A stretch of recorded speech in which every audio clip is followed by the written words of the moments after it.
চেহারার মধ্যে নূর চমকাবে। নূর এটা আল্লাহ প্রদত্ত একটা নিয়ামত।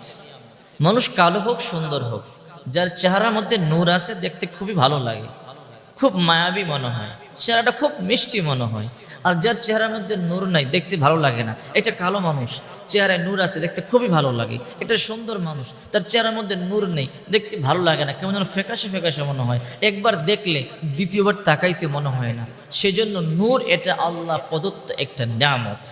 সূরা ইনফিতরের ৫ নম্বর আয়াতে আল্লাহ পাক রব্বুল আলামিন বলেন, ফি আই সূরাতিম মা শাআ রাক্কাবাক, যিনি তোমাকে তার ইচ্ছা মতো আকৃতি দান করেছেন। কাউকে আল্লাহ কালো বানিয়ে আল্লাহ খুশি হয়েছেন, কাউকে সুন্দর বানিয়ে আল্লাহ খুশি হয়েছেন। যে কালো সেও আল্লাহর উপরে সন্তুষ্ট থাকা লাগবে, যে সুন্দর সেও আল্লাহর উপরে সন্তুষ্ট থাকা লাগবে। সুন্দর হলেই জান্নাতে যাবে আর কালো হলেই যাবে না তা কিন্তু কথা নয়। আল্লাহ সূরত দেখেন না।